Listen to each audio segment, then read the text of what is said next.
عليكم. مرحبا بكم. Nous sommes très heureux à la MCDH et au Festival Canine de vous accueillir par un dimanche pluvieux, cette belle décalage horaire. Nous sommes heureux aussi de pouvoir organiser pour la 8e édition de la masterclass et d'accueillir, je pense que pour nous, je pense que c'est la meilleure masterclass qu'on a eue. Nous avons eu 2000 personnes qui ont vu tout le cycle cinéma de Fouzi Ben Saidi. Je pense qu'on ne s'est pas trompé de choix. Donc, décidément, 8, c'est notre chiffre porte-bonheur. Donc, juste pour expliquer, c'est une opération d'autopromotion de la RMCDH, la logique de l'organisation de la masterclass. L'objectif de la RMCDH est de promouvoir la culture des droits de l'homme. Et nous travaillons de différentes manières. Vous connaissez les Jeudis cinéma et droits de l'homme, dont la logique est d'organiser une projection de films suivie d'un débat pour pouvoir en débattre en salle, des matinées enfants, mais aussi des masterclass pour pouvoir permettre aux étudiants de cinéma ou aux critiques de voir les expériences de maîtres chevronnés de notre cinéma marocain et étranger. Nous avons accueilli Mazar Helwash, Nouri Bouzid, Nordin Seyl, qu'est-ce qu'il d'autre? Je connais Karni. Ah, Hicham Asri. Il manque quelqu'un d'autre, non? Et Moussa Touré du Sénégal. Et donc pour le 8e masterclass, nous avons accueilli Fouzi Ben Saidi. Je ne vais pas être longue. Je vous demande d'accueillir avec toute la chaleur qu'il faut par ce froid hiver, Monsieur Fouzi Ben Saidi.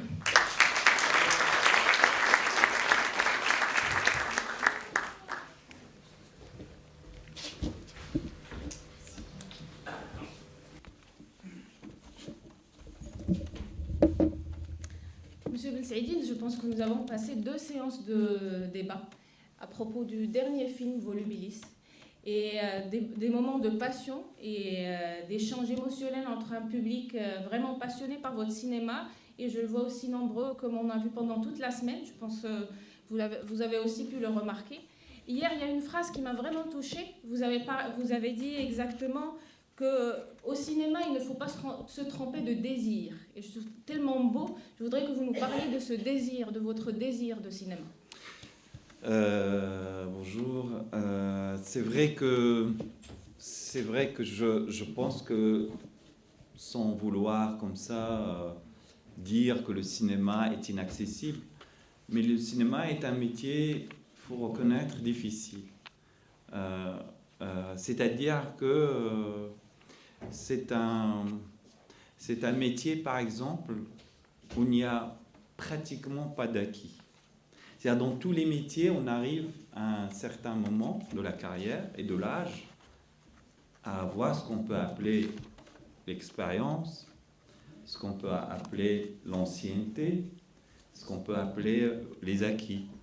Et donc, du coup, les gens sont assurés d'une pratique de leur métier, je dirais comme médecin, comme avocat, comme enseignant, etc., etc., à un certain âge et un certain temps passé à pratiquer ce métier. Dans le cinéma, on est très entouré quand on a un succès, on est très seul quand on a un échec.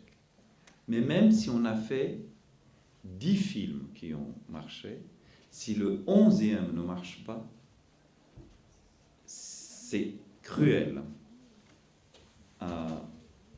Personne ne cherche votre compagnie. Et il faut l'accepter. C'est comme ça.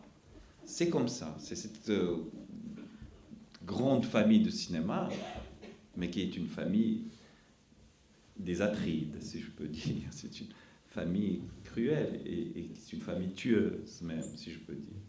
Donc, le cinéma est un métier difficile, il faut le reconnaître. Et la réalisation, je pense, encore plus. C'est-à-dire que comme moi, je travaille, par exemple, avec des techniciens, on fait le film, passe 3 ans, 4 ans, le temps que moi j'écris et surtout le temps que je finance. Quand on se retrouve sur un nouveau film, eux, ils en fait plusieurs.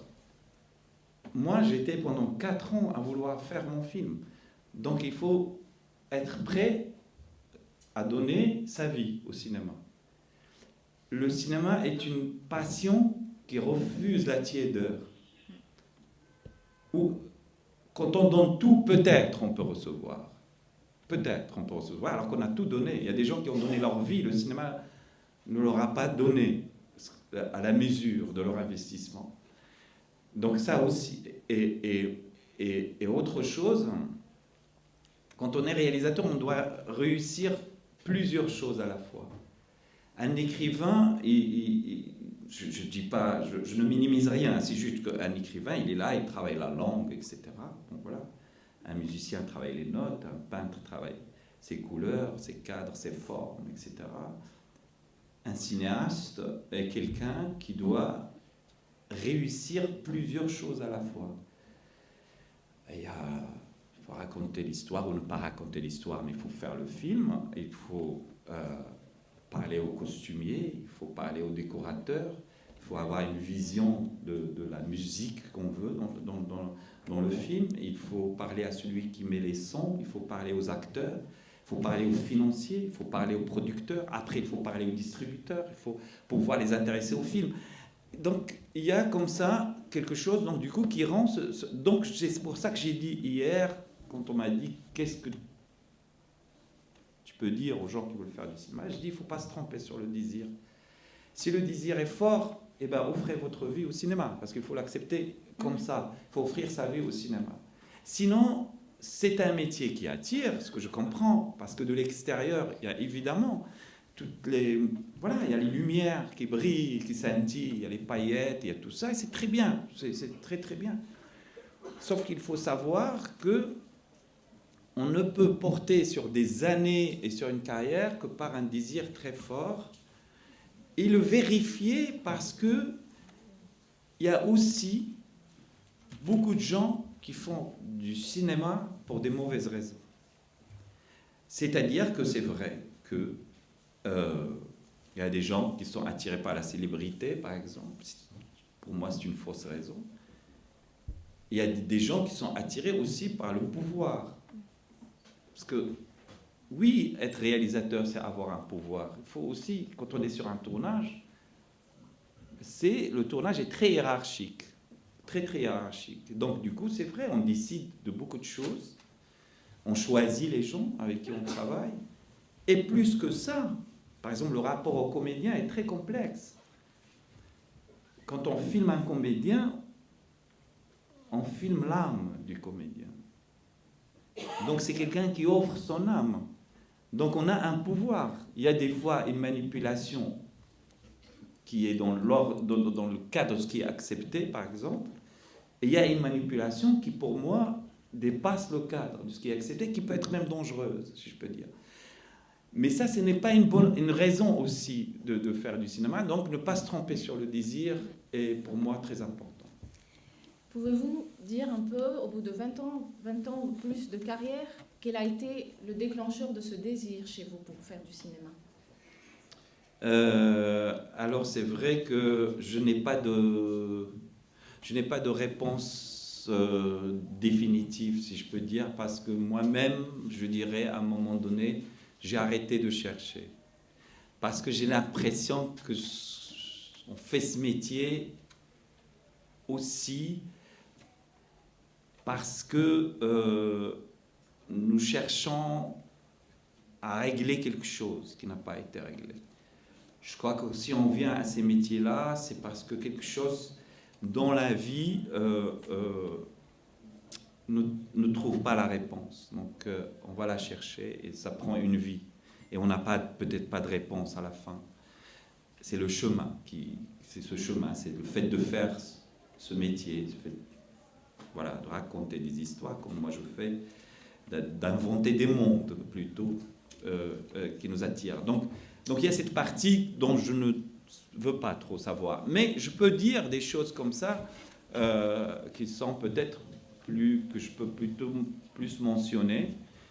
Je peux parler par exemple de mon frère, par exemple, qui lui était très attiré par les arts.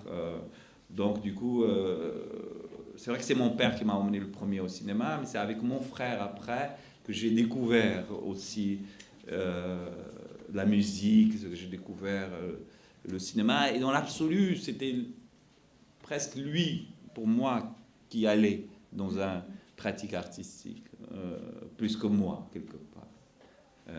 Donc, voilà. Moi, je suis allé, parce que lui, peut-être, il a ouvert, mais il n'est pas allé dedans, et moi, j'ai continué. J'ai la liberté aussi, parce que quand on est plus petit dans la famille, on a peut-être plus de liberté, comme ça. Et donc, du coup, c'est vrai que c'est quelque chose qui a commencé très tôt. C'est-à-dire que ça faisait un peu étrange, mais c'est vrai qu'à 12 ans, je savais ce que je voulais faire. À 12 ans, je savais que je voulais faire du cinéma. Le théâtre est arrivé avec beaucoup de bonheur, mais je savais très tôt que c'était le métier où je voulais être. Et je pense qu'il y a eu aussi quelque chose de physique.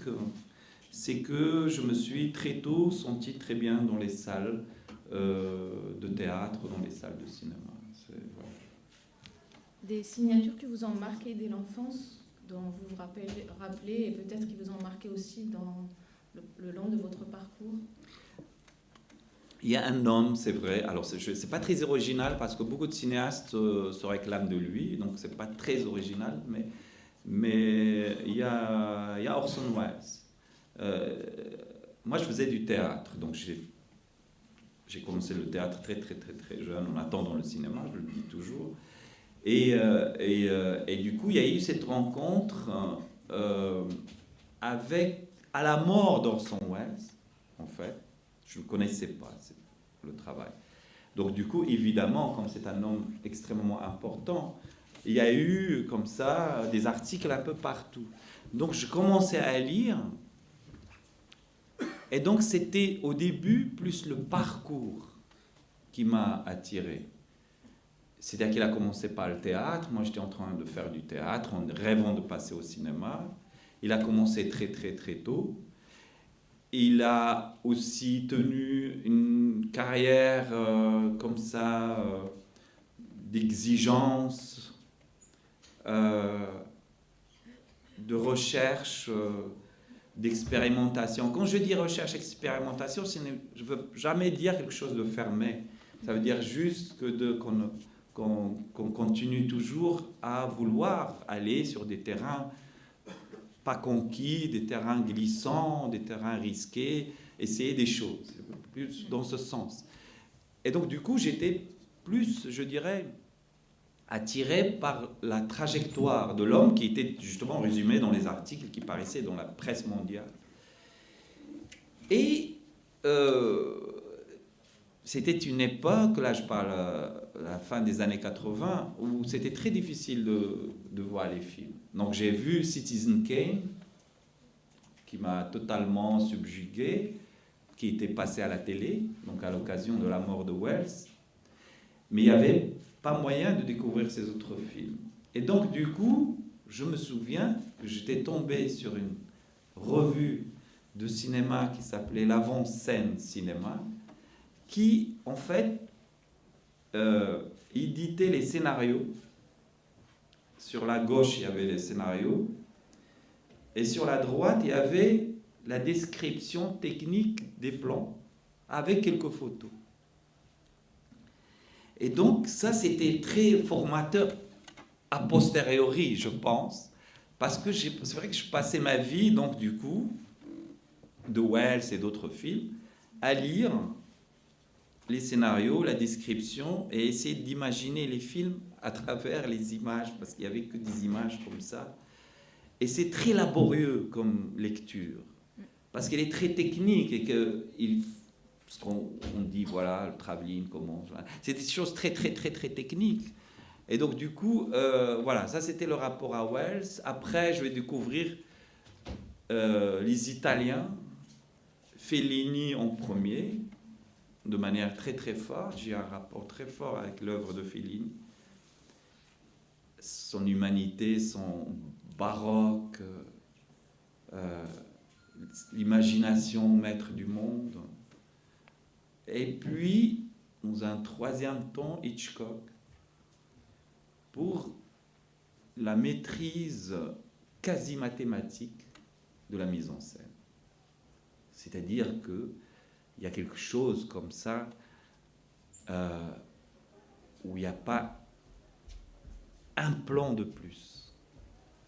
C'est autant Fellini, c'est baroque et c'est foisonnant, autant Hitchcock est dans une précision et une maîtrise qui était pour moi une grande école aussi. Pendant toute la semaine, nous avons volontairement, et c'est ce qu'on essaie pour toutes les masterclass, de présenter l'ensemble de la cinématographie des réalisateurs ou une sélection des réalisateurs eux-mêmes qui nous disent qu'est-ce qu'ils veulent que le public connaisse comme film pour pouvoir discuter avec lui. Nous avons présenté les 3 premiers courts-métrages que je pense qui étaient difficiles d'accès, plus difficiles que les autres films. Le mur, trajet et falaise. Moi, je pense que notre lecture, après avoir vu l'ensemble des films, Mur, Trajet et Falaise, moi, je pense que c'est les 3 ingrédients principaux de tout vos longs métrages. Après, il y a le mur comme témoin, le trajet comme parcours et comme moteur de mobilité, et toutes les vues et perspectives de vos gros plans qui viennent de Falaise. Qu'est-ce que vous en dites ? C'est vrai que a posteriori, encore une fois, cette lecture est maintenant, aujourd'hui, je peux dire qu'elle est très juste. C'est vrai que, étrangement, une espèce de programme presque esthétique a été comme ça lancé par les courts-métrages. C'est-à-dire que c'est vrai qu'on peut quasiment dire qu'il y a quelque chose de 1000 mois dans la falaise, il y a quelque chose de What Wonderful World dans le mur, et dans le trajet aussi,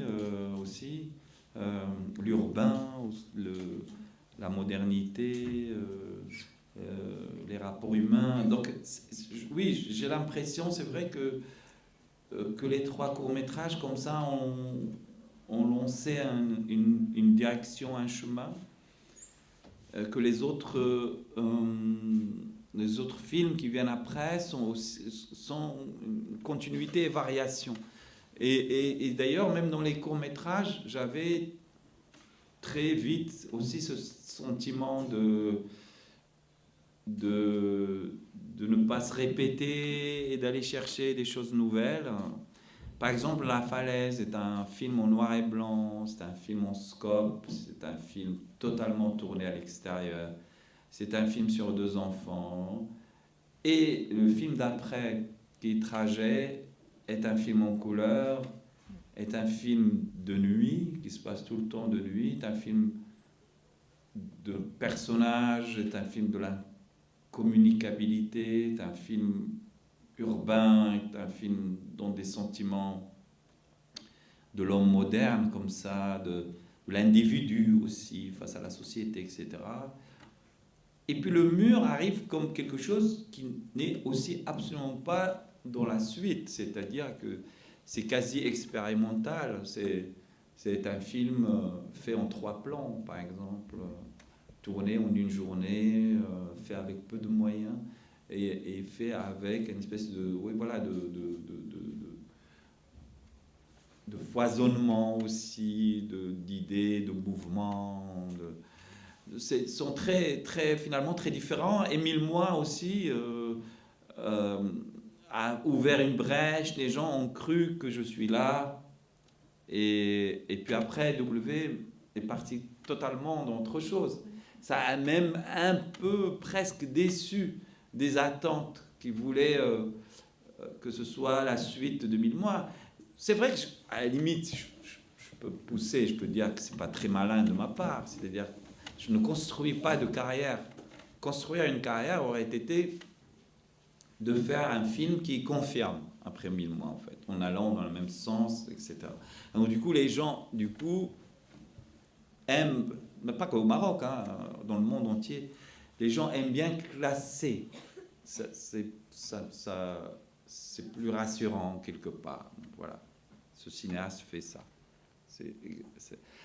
Moi, j'ai toujours cru que, et j'espère que le temps, ce n'est que le temps qui peut me donner raison, c'est que le style, la force du style, c'est celui qui se déclarent dans des genres différents et dans des essais différents et dans des films différents. Le style, ce n'est pas se répéter, ce n'est pas s'asseoir sur ses lauriers et répéter les choses. Et le style doit être présent plus fortement que nous. C'est-à-dire, on l'a pas, ils sont là, il ne faut pas avoir peur. Il faut aller, ça sera toujours quelque chose à nous. Donc, du coup, c'est un pari comme ça. Et au-delà d'un pari, c'est parce que moi, je suis comme ça, donc je fais un film, je fais les films les uns contre les autres, presque. Et j'espère qu'à la fin, ça construit quelque chose. Mais en tous les cas, moi, se réveillant le matin pour aller sur le plateau, c'est aussi quelque chose qui me donne l'envie d'y aller et qui me donne l'énergie de pouvoir faire. Moi, je continue sur cette idée. Au fait, vos films, c'est du cinéma d'auteur, ce qu'on appelle communément cinéma d'auteur. Vous écrivez, vous tournez.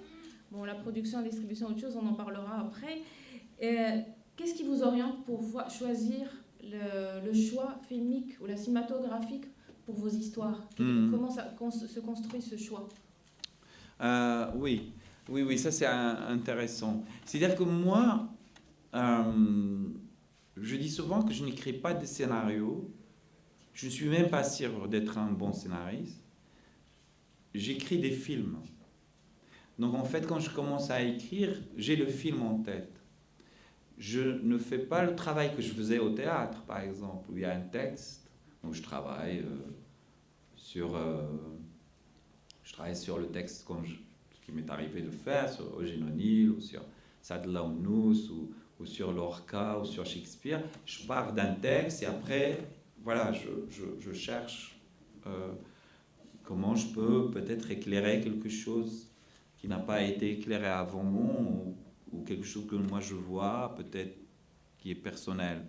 Dans le cinéma jusqu'au jour d'aujourd'hui, j'ai toujours donc écrit des films qui n'essaient pas juste d'une histoire, mais qui naissaient de personnages, qui naissaient de rencontres, mais qui naissaient aussi de lieux, de gens, etc. Et donc du coup, c'est vrai que... Et du coup, il y a un projet cinématographique dedans, c'est vrai, dès le départ. C'est vrai que, par exemple, quand je commence W, je suis déjà dans quelque chose qui lorgne vers l'urbain, vers la révision de genre, vers une espèce comme ça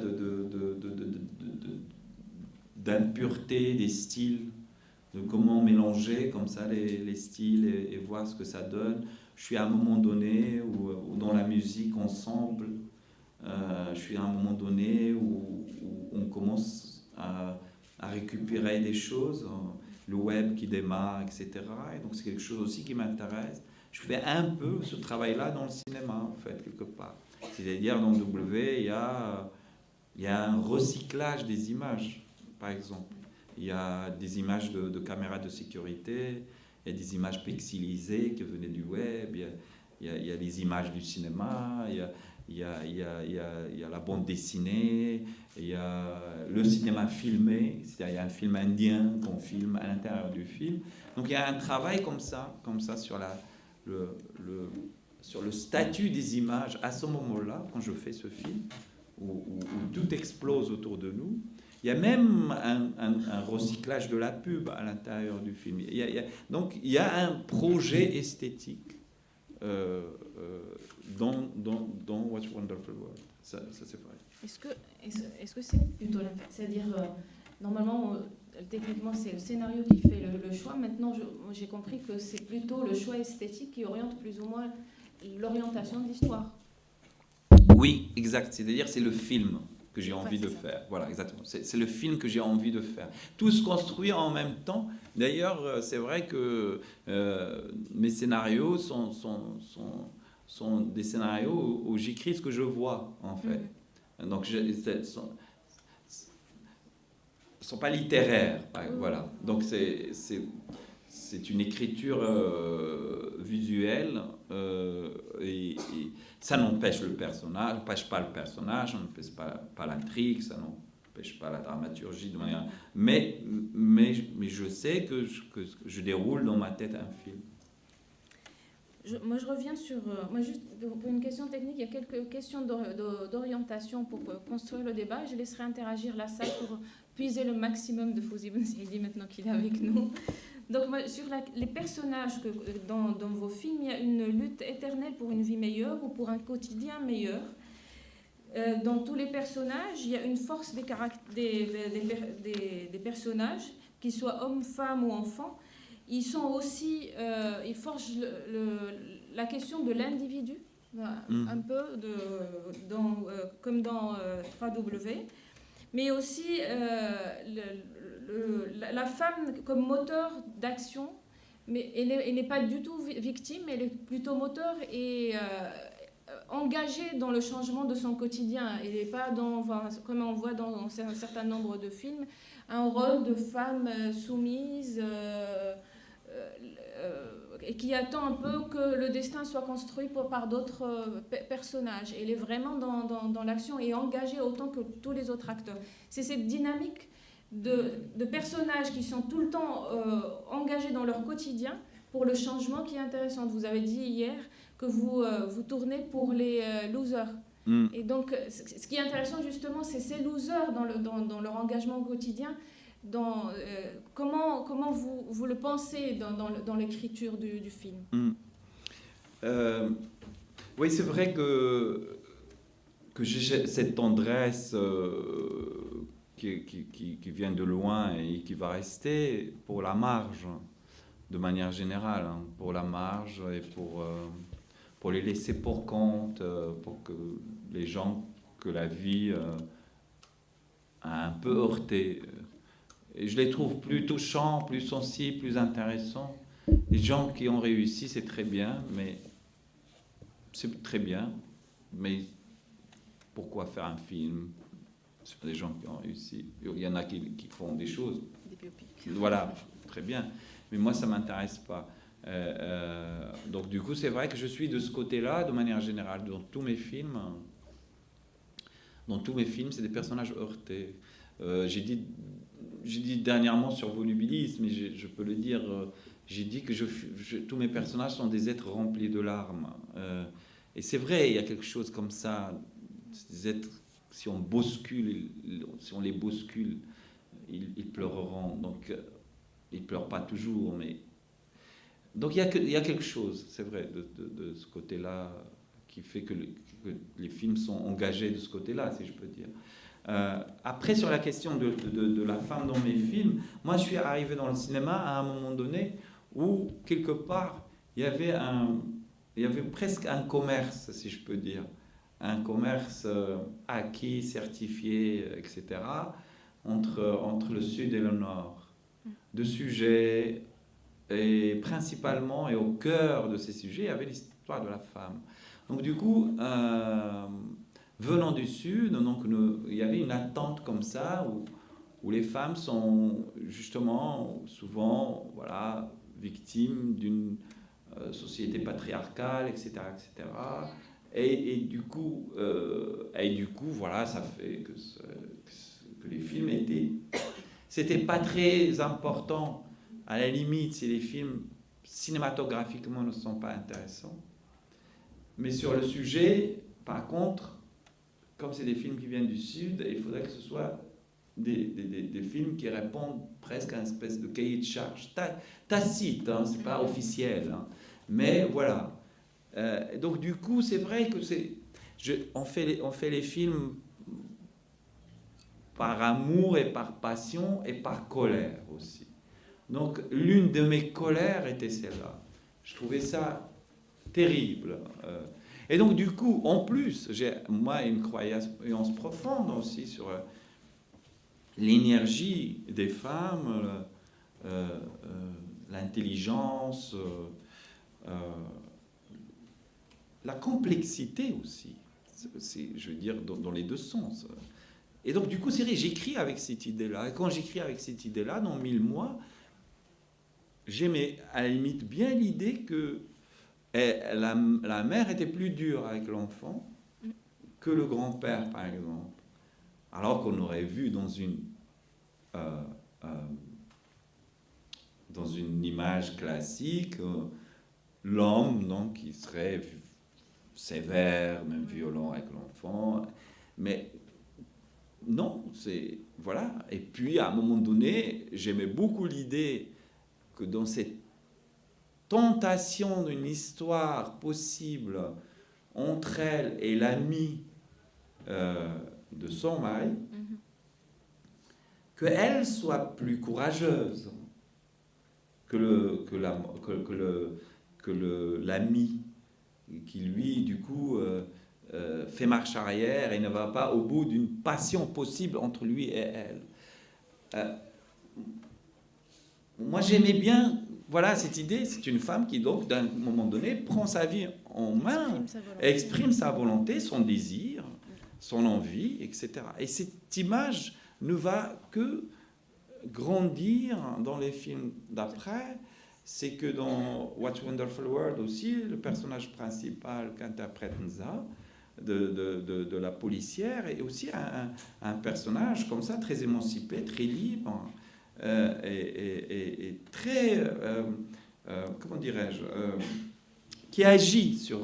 Il ne subit pas, ou il ne subit pas toujours en tous les cas, il répond. Et ça va continuer en tous les cas, tout le temps.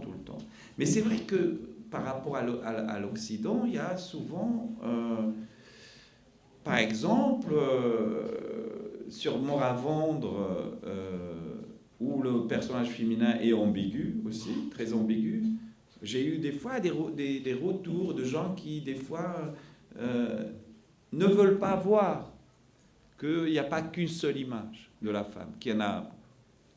que c'est respecter, en fait, profondément, c'est respecter l'intelligence des femmes que de montrer qu'ils sont capables du meilleur et du pire. Aussi, c'est sûr, comme les hommes. Accepter l'égalité, c'est là. C'est-à-dire que c'est comme l'histoire de dire, c'est vrai que le jour où il n'y aurait plus la célébration du 8 mars, c'est ce jour-là qu'on a réglé le problème. C'est-à-dire, c'est quoi cette idée de voir le 8 mars? Ça veut dire quoi? C'est que l'homme, il a 364 jours pour lui, et la femme, il a un jour. Il faudrait que tous les jours soient pareils, qu'on n'a même pas besoin. Et je disais ça, d'ailleurs, ça choquait un peu. Je dis aussi, le jour où... Est-ce qu'il y a dans le monde des films, le festival des films des États-Unis? Il n'y a pas. Est-ce qu'il y a le festival des films du Nord? Il n'y a pas. Mais partout dans le monde, tu vas trouver le festival des films du Sud, etc., le festival des films africains. Heureusement qu'ils existent, je ne dis pas le contraire, parce que ça aussi des festivals qui ont participé à mettre en avant des cinéastes et un cinéma différent, je ne dis pas le contraire. Mais le jour où nous n'aurons pas besoin de ça, c'est le jour où on serait sorti d'un statut presque moindre ou minoritaire, en tous les cas. Sur la question de...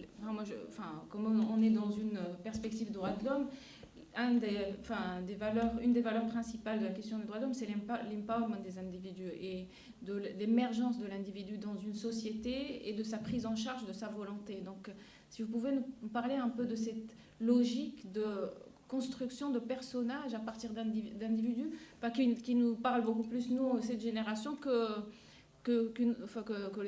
la génération de nos anciens. Donc, surtout dans What a Wonderful World, mais aussi dans Volubilis, le choix des acteurs est dans leur choix du futur, il est assez affirmé, même s'il y a des relations sociales assez fortes qui les tirent vers le bas. Et ils décident de leur choix eux-mêmes. C'est vrai que What Wonderful World était un film totalement sur le fait de dire, il faut le placer historiquement, si je peux dire. C'est un film qui est arrivé en 2006. Il est arrivé comme un ovni. Il était à Venise dans sa première, après il a un peu voyagé. Et c'est vrai que c'est un film qui est arrivé comme un ovni parce que d'un seul coup, un film vient du Maroc où les gens ont une tête moderne, en fait. C'est-à-dire que, voilà, la femme et les flics. Et c'est une réalité au Maroc, je veux dire, je n'ai pas inventé, c'est quelque chose qui était vrai. On avait ouvert cette fonction aux femmes, heureusement, c'était une avancée importante. Et donc, du coup, c'est vrai que c'est un film qui affirme plus que jamais l'émergence de l'individu dans une société qui n'a pas toujours laissé l'émancipation de l'individu par rapport au groupe, par rapport à la tribu, par rapport à la famille, par rapport à une espèce de socle comme ça, très lourd et très fortement ancré, et qui souvent, c'est vrai, tire vers le bas et ne laisse pas l'émergence d'un individu libre et indépendant, et que voilà, chacun fait comme il veut, etc. Et du coup, c'est vrai que, par exemple, dans What's Wonderful World, aucun personnage n'a un rapport familial.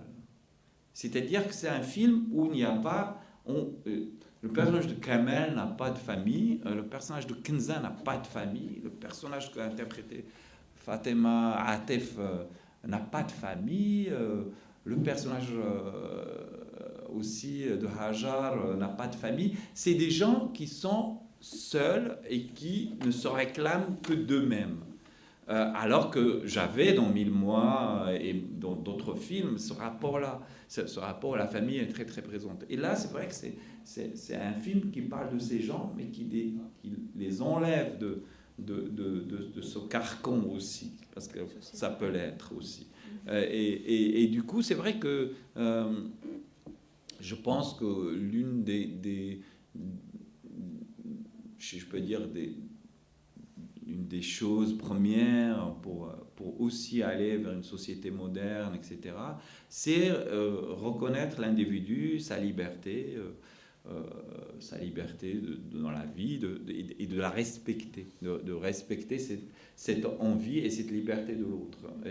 Et dans W, oui, il y a ce côté-là de manière très, très, très forte et très, très soulignée. Mais c'est vrai que dans Volubilis aussi, c'est vrai, il y a aussi, si ce n'est que le fait qu'à un moment donné, la solution pour ce couple, c'est de partir seul. Et donc, c'est de se couper aussi avec peut-être une appartenance comme ça, et de vivre finalement pour eux-mêmes, par eux-mêmes. Je reviens sur une dernière question, j'ouvre la parole au public. Si on fait une petite lecture un peu sémiotique des personnages principaux, de la représentation d'un certain nombre d'acteurs, stakeholders comme on dit, de 1000 mois, et on a parlé vendredi, de 1000 mois à Volubilis, la représentation de l'État se fragilise. C'est-à-dire, autant dans 1000 mois, on parle de détention arbitraire, l'État est très présent à travers Al-Qaïd et Mqaddam dans le film, alors que dans Volubilis, l'État est peu présent ou représenté comme un couloir où on cherche des personnes disparues. Il n'est pas aussi fort.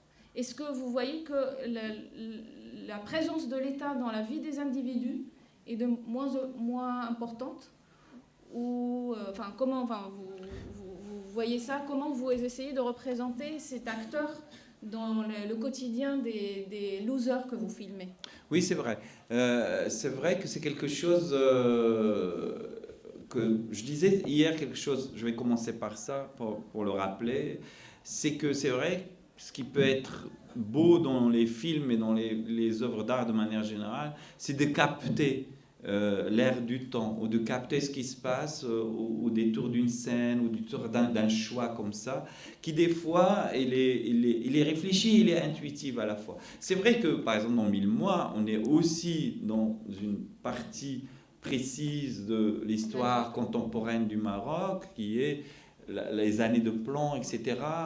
Donc du coup, c'est vrai que la présence de l'État est très, très, très forte, et puis surtout que là, c'est les conflits politiques, c'est l'engagement politique du père, etc., etc. Donc du coup, on est en plein dans une période très précise.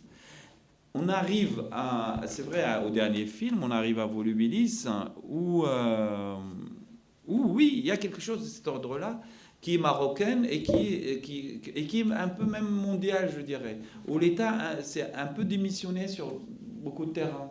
On cédant aussi la place au privé, etc., dans nos vies de chaque jour.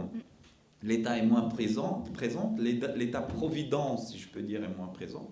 Et donc, du coup, c'est vrai qu'on voit un peu que dans Volubilis, les personnages se débattent avec le capitalisme, si je peux dire. Donc, on est dans l'occupation de l'intime par l'économique, quelque part. C'est ça, en fait. Et comment ils se débattent pour se libérer, quelque part, de ça. Aussi, et Moravendre, ouais. Un peu, non? Oui, c'est vrai, c'est vrai. Donc Moravendre aussi, c'est-à-dire qu'il y a quelque chose où les personnes sont abandonnées à eux-mêmes. Et c'est vrai que quelqu'un m'avait dit une chose, d'ailleurs, dans une des projections de Moravendre. Et il m'a dit, en fait, les gens sont abandonnés à eux-mêmes, on croirait à la famille. La famille n'est plus là, c'est-à-dire que là, il y a la trahison entre le beau-père, etc., etc. On croirait à l'amitié, l'amitié est trahie. On croirait à l'amour, l'amour est trahi. Donc, c'est vrai que dans Moravendre, déjà, il y a quelque chose comme ça, parce que c'est jeunes désœuvrés, comme ça, qui sont dans la rue, qui ne sont pas pris en charge, dont celui qui va à l'école, mais on dit de lui qu'il va, même dans une scène, on a l'impression qu'il va à l'école une fois, chaque deux semaines, dans 2 semaines, il va une fois. Donc même l'école est un peu dépassée quelque part. Donc oui, c'est vrai, il y a des prémices de quelque chose dans les films. C'est un peu la représentation de l'échec des institutions classiques, oui, la famille et l'État. Donc c'est ce qui confirme un peu l'émergence de l'individu d'une manière ou d'une autre. Moi, une dernière question, j'ai oublié, et une petite remarque, on en a aussi parlé, mais j'aimerais bien le reprendre dans la masterclass pour qu'on puisse en débattre, c'est cette question de transmission intergénérationnelle. Et on remarque tout le temps qu'il y a des racines, à part dans What a Wonderful World, des racines de personnages dans l'histoire. Par exemple, dans 1000 mois, il y a un ancien résistant qui a transmis la flamme de l'engagement à son fils qui est en prison. Et la question qui se pose, enfin la jeune qui est morte, on ne sait pas pourquoi elle est morte, on ne comprend pas, on ne comprendra pas, on laissera deviner. Mais dans Volubilis aussi, il y a la représentation d'un syndicaliste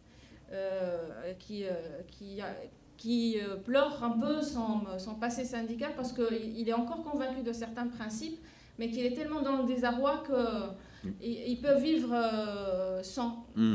Et cette cassure, cette fissure d'engagement, disons, pour les droits ou pour la communauté, qui vient pour le personnage principal où il y a juste un engagement pour sa vie privée et individuelle, c'est-à-dire qu'il y a rien ne le lie à la communauté. Ouais.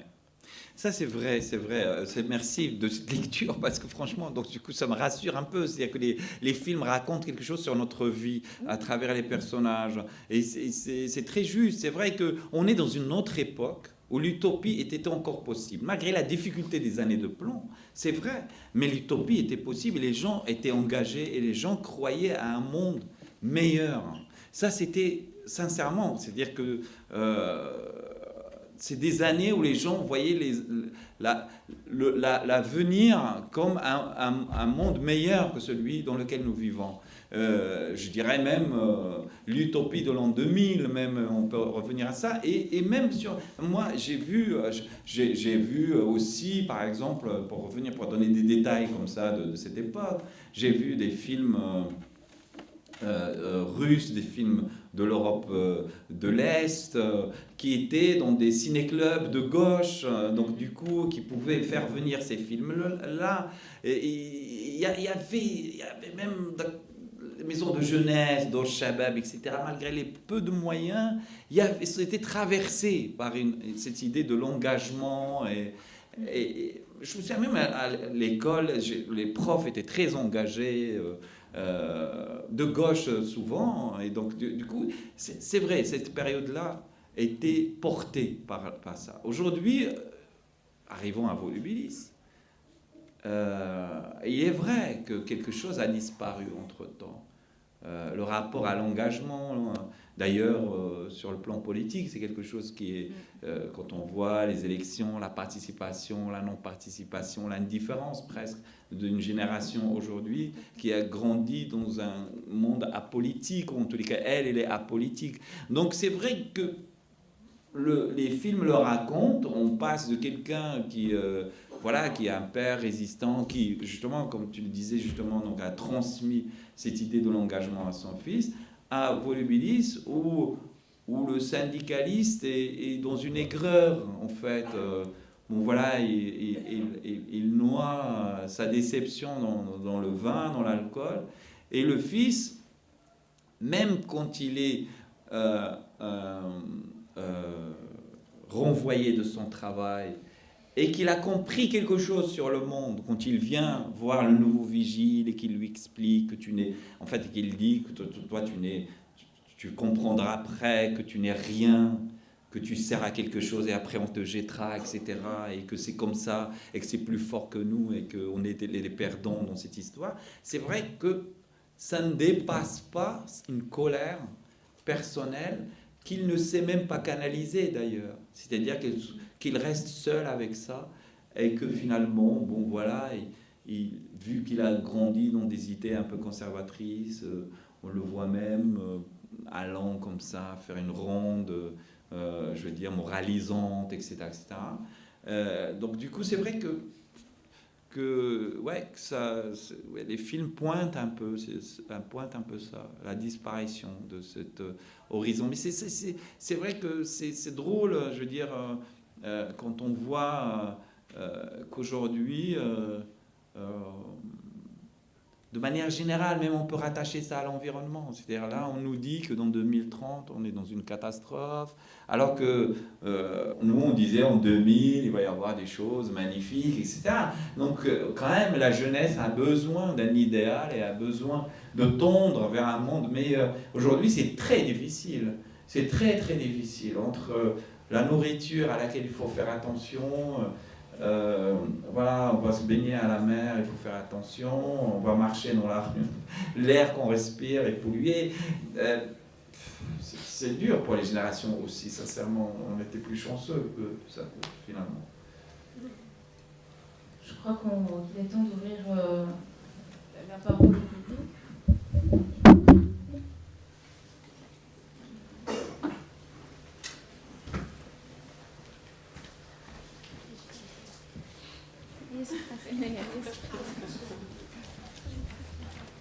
Bonjour, merci d'être là. Je pense que comme tout le monde, je suis très heureuse de vous voir ici. J'ai suivi depuis longtemps tous vos films et toutes vos œuvres.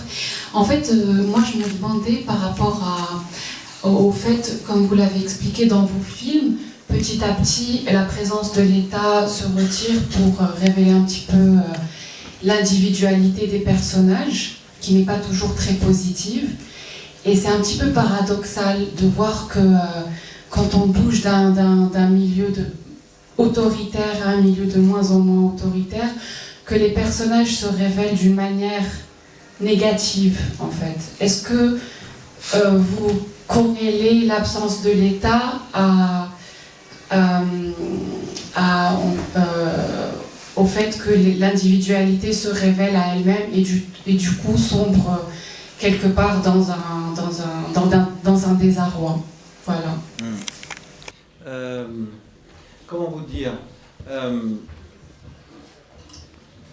moi, peut-être naïvement, mais j'aimerais continuer à croire, même si la vie ne m'a pas montré toujours ça, mais je crois profondément à la bonté de l'homme.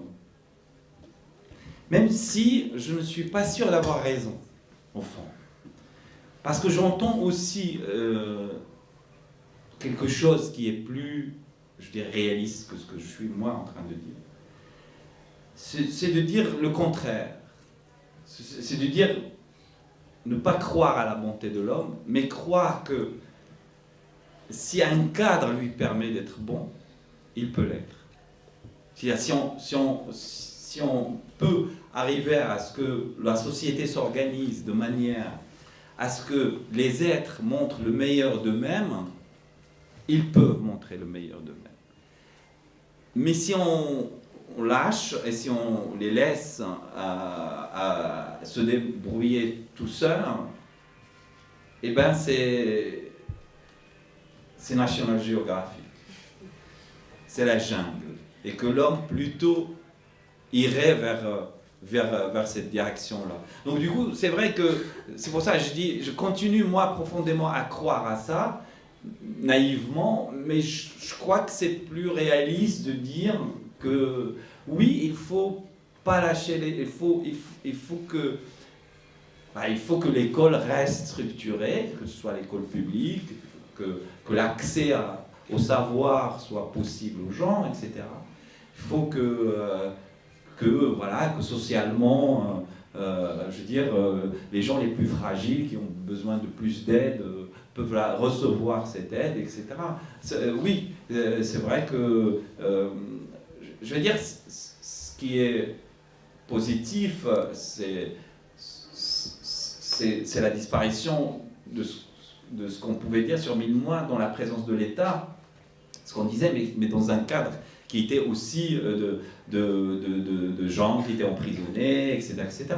Ça oui, si on arrive à avoir plus de liberté, c'est super, c'est extraordinaire. Mais oui, je pense qu'une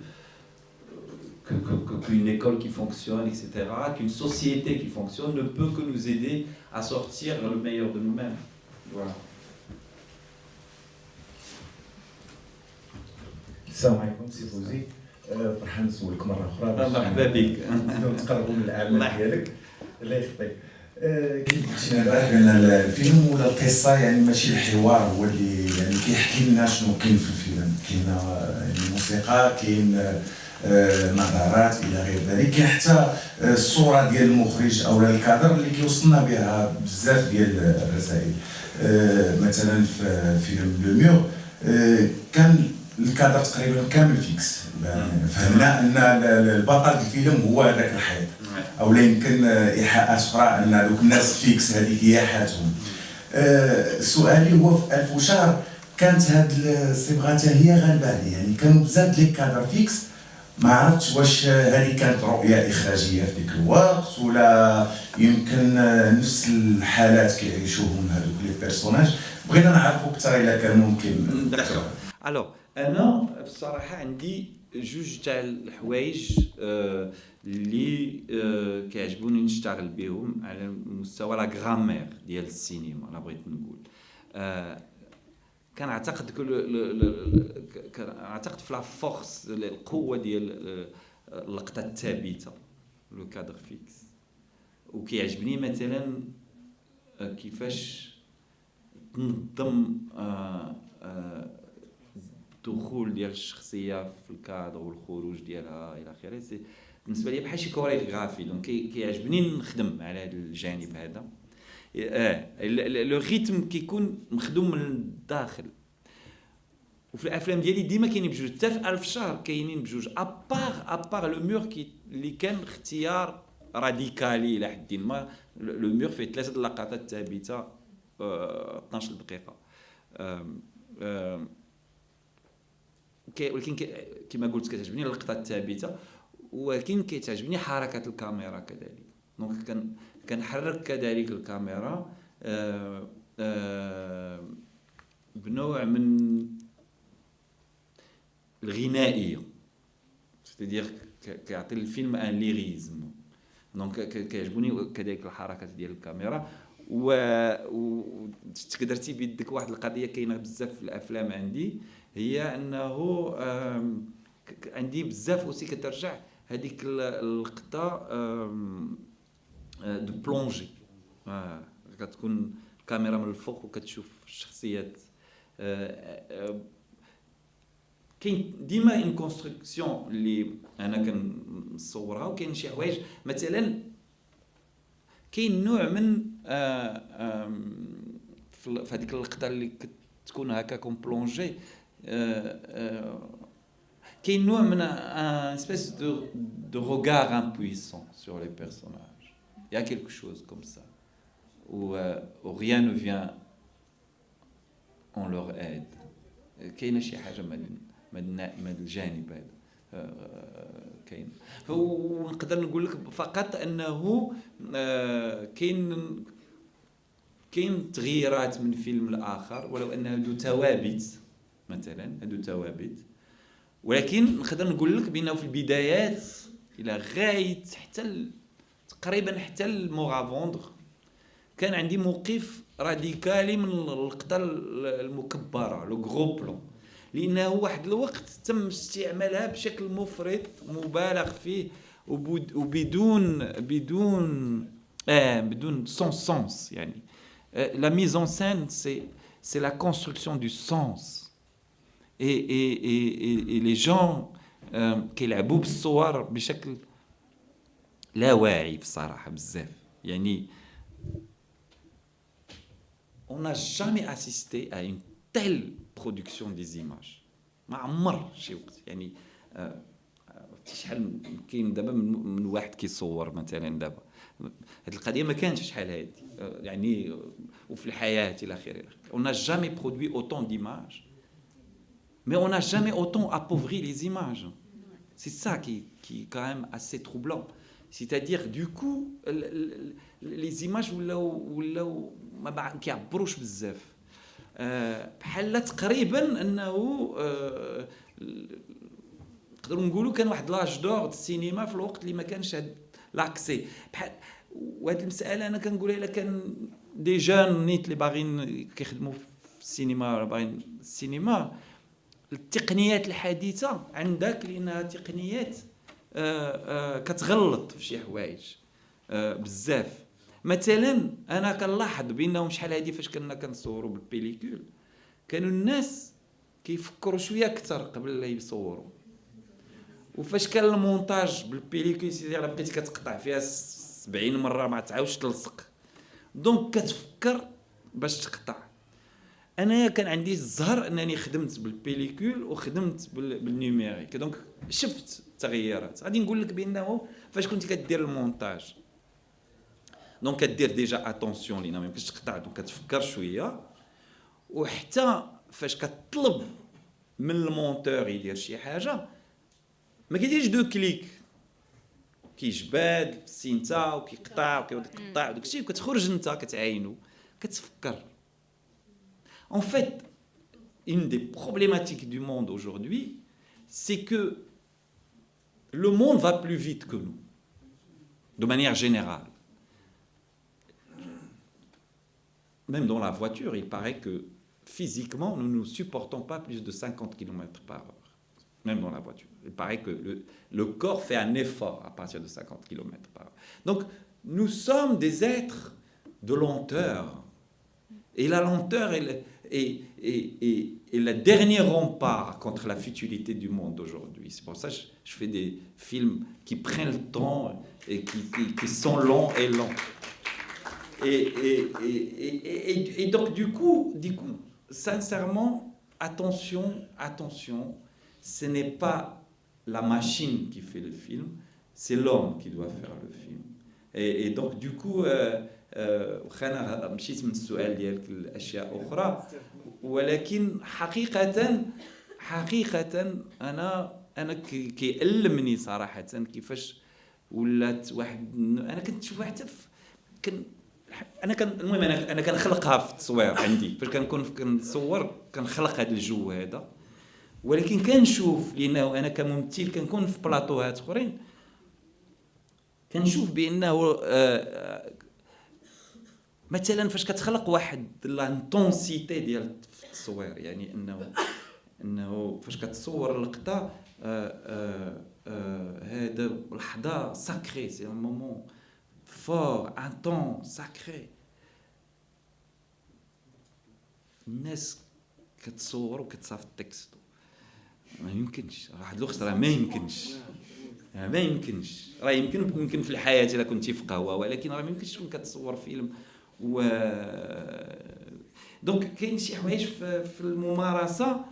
انا ماشي ضد التكنولوجيا، انا ماشي كنقول انني مثلا ماضاوي شويه ان باسييس داكشي اللي كان قبل كان احسن، لا، ولكن فاش شي حوايج عاوتاني اللي ماشي في بلاصتهم يمكن الانسان مزيان يقولهم، مزيان نتفاهموا عليهم. هذاك الشيء انا مثلا وليت كنحرص بزاف فاش كيكون الفريق العمل قبل لا نبداو يكونوا شي حوايج كنتفاهموا عليهم على كيفاش غنخدموا، سينو كاين مشكل. Bonjour. Je vais parler d'abord de le micro, j'ai pas l'habitude de parler. Je vais parler de cinéma en général. Ensuite, j'aimerais bien donner quelques critiques vis-à-vis du film Volubilis que j'ai beaucoup aimé et que j'aimerais voir et revoir. Pour le cinéma, il y a des gens, des fonctionnaires, peut-être des instituteurs, des médecins qui le dimanche font partie d'équipes de football, de basketball, de volleyball, de cyclisme, sans être pour autant des professionnels. Au cinéma, il y a beaucoup de gens qui font aussi du cinéma, des amateurs. Amateurs vient du mot amour, des amoureux du cinéma qui font partie, qui envoient leurs films au festival. On sait qu'il y a 40 festivals amateurs au Maroc. Est-ce que ces gens qui ont leur métier, qui ont leur fonction, peuvent donner quelque chose pour apporter quelque chose aux professionnels de cinéma? Alors, oui, pour ce qui est du film Volubilis, que j'ai beaucoup aimé, mais il y a deux séances, une que j'ai pas aimée et une que j'ai beaucoup aimée. La séance que j'ai pas aimée, c'est celle où la bonne femme, la richissime, qui était dans sa villa, qui était à côté de son ex-mari, je crois, ou son compagnon, Naji. Oui. Monsieur Naji, on le voit souvent, tout le monde le connaît dans la série Jatab. Je ne sais pas, je le revois toujours à la campagne. Je le vois mal comme un richichisme et mari de cette femme. D'accord. Oui. Alors, ça. Alors, la deuxième séance que j'ai beaucoup aimée, et c'est celle qui nous a évité ce flottement qui était dans le film. D'ailleurs, avant, on pouvait même quitter la salle parce qu'on ne savait pas où allait la chute du film. N'importe quelle chute. Mais la scène que j'ai beaucoup aimée, c'est celle où on faisait passer le téléphone portable. C'est une idée extraordinaire. Et c'est elle, je ne veux pas dire qui a sauvé le film, mais c'est cette séance qui a permis à cette bonne femme de pouvoir se rattacher à son mari. Et merci. Merci. Alors, pour la première question, sur l'idée des amateurs, non, mais ça c'est très bien. Je veux dire, vous savez, il faut rester amateur, si je peux dire, même pour les gens qui font du cinéma un métier de tous les jours, comme mon cas. Je pense que les professionnels de la profession, pour moi, ça peut donner aussi des catastrophes. C'est-à-dire que garder l'esprit amateur, justement, comme vous l'avez dit, c'est aimer, c'est rester dans la passion, c'est rester dans ce rapport enfantin avec le cinéma. Que des gens pratiquent justement et font des films, etc. C'est très bien. Je pense qu'à l'intérieur, il peut y avoir des pépites aussi. Donc ça c'est une chose. Ça, c'est une chose. Ça, je vous rejoins là-dessus. Je vous rejoins. Moi, la seule chose, je tirais un peu le signal d'alarme tout à l'heure, c'est cet accès qui est devenu facile au cinéma et à la pratique. Il ne faut pas qu'il emmène avec lui la facilité je veux dire, la facilité,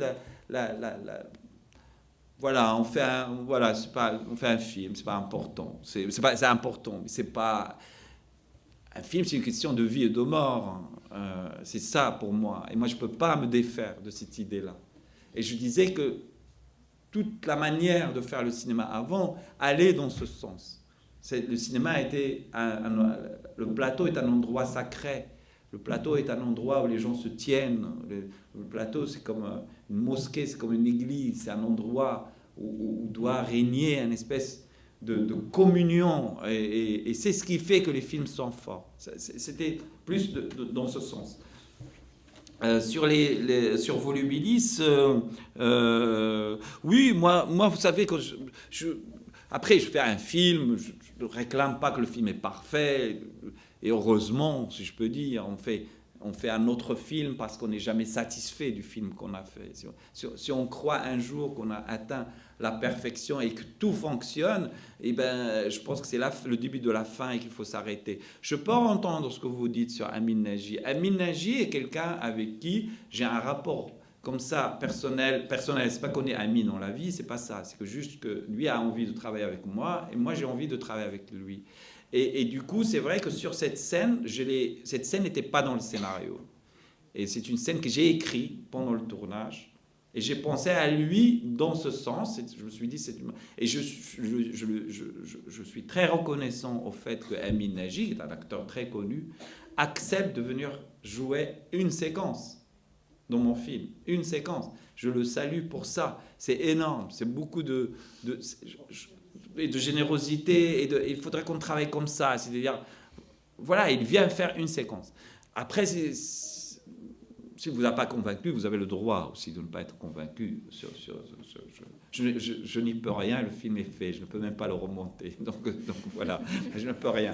Sur la scène du téléphone, oui, c'est vrai qu'elle est cruciale. C'est une histoire toute petite au départ, quand il le filme, etc. Et comment il finit comme ça, comme une espèce de fable, ce téléphone à la fin qui permet justement. Donc du coup, elle comprend, parce que lui ne parle pas en fait. Abdelkader est mutique après, il ne parle jamais de ce qui lui est arrivé. Donc du coup, elle n'a pas eu accès à pourquoi il a changé. Elle, en tant que femme, il n'a vu que son homme qui a totalement changé, et donc elle s'est éloignée de lui. Donc quand elle a découvert en fait ce qu'il a vécu, c'est qu'à ce moment-là qu'il est revenu à lui, justement. Il y avait une question. Bonjour. مش الميكرو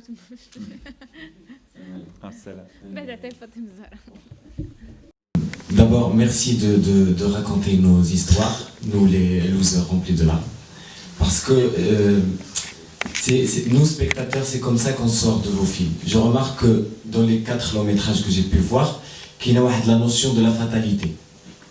Qu'il y a la notion des personnages qui souffrent déjà depuis le début du film, et même dans la backstory du personnage, après le film, on sent que le personnage est déjà en train de souffrir. Je me demande, ces personnages-là n'ont pas droit à un happy ending, idéologiquement. Pour que nous, aussi, spectateurs, qui souffrons pendant le film, avec le personnage, nous disons, Allah, miskin, au moins, merci beaucoup. Exact, c'est vrai, on ne se refait pas. Donc c'est difficile, c'est vrai qu'on ne se refait pas. Non, ça franchement, je ne sais pas, j'ai un sens tragique de la vie, ça c'est vrai. Je vais pas le nier. Ça ne veut pas dire que dans ma vie personnelle, comme je disais tout à l'heure, je suis plutôt prêt à croire dans des choses et croire naïvement et même ne pas voir toujours là où c'est possible d'aller, etc. Mais dans le travail, dans ce que je produis, oui, c'est vrai que j'ai un rapport tragique aux choses et à la vie. J'ai un amour malheureux du monde, si je peux dire. Il y a quelque chose de cet ordre-là. Mais il y a quelque chose aussi d'une recherche de la beauté. Et la beauté ne peut être que mélancolique, j'ai l'impression, et triste. Ça, c'est ma profonde conviction. Et donc, du coup, c'est vrai que, bon, voilà, je suis plus attiré par les destins tragiques, ça c'est vrai. M'intéresse la faille, m'intéresse l'accident, m'intéresse la vie heurtée, m'intéresse des choses où un personnage accède, se confronte à des choses plus fortes que lui, et qui du coup font de lui un personnage hors norme quelque part, et donc un personnage de cinéma, si je peux dire. Tous mes personnages, finalement, sont des gens, c'est vrai, simples, qui ont un vrai désir de vie, malgré tout, et sont finalement, à leur manière, très combattants, quelque part. Ils se battent pour quelque chose, malgré tout. Mais c'est vrai qu'ils sont attirés par les abîmes, ils sont comme moi aussi, je ne sais pas, j'ai l'impression que je suis attiré par la noirceur du monde. Et je crois que c'est... Oui, que dans la noirceur, il y a... c'est toujours plus profond et plus beau.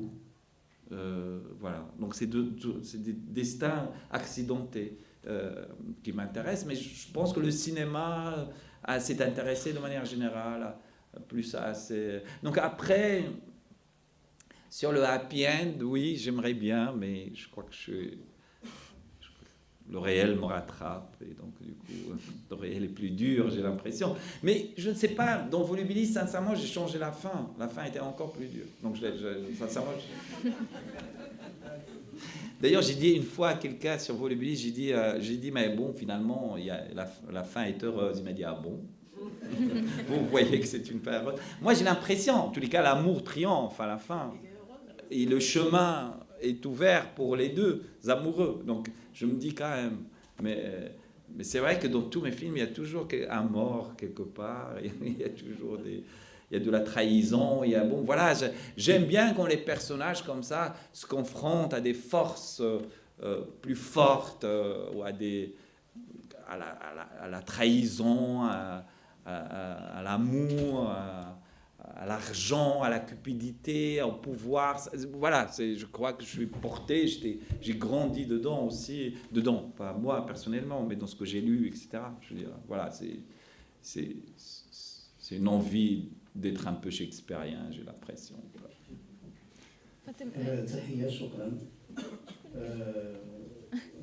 Dommage, j'ai pas vu tous les films, j'ai vu seulement Volubilis. وعجبني وقلت لك يعني مورا العرض ما كنتش نتكلم على النهايه، تكلمنا عليها كاصدقاء بيناتنا. انا كنت كنتسنى اللي مشى معاه في الاخر ما يرجعش، لان بالعقل ما كانش خصو يمشي، ولكن بالسينما يقدر يمشي، الفن يقدر يعلق راسو ويطير. انا بالنسبه لي كنشوف كاين واحد يعني راجل مرحله وابن مرحله مواليه. الراجل هو ذاك السنديكاليست اللي قريب يسالي، شرف قريب يسالي. عندي وحده من جوج تساؤلين، ايهما اللي فكرتي فيه انت وقدمتيه، هو انه كيهز الفلوس العائله، يعني العمال الكادحين اكسترا، كيمشي كيسكر. انا بالنسبه لي السكره ماشي داك الحرام، ولكن السكره في المغرب غاليه، ماشي اي واحد غيسكر.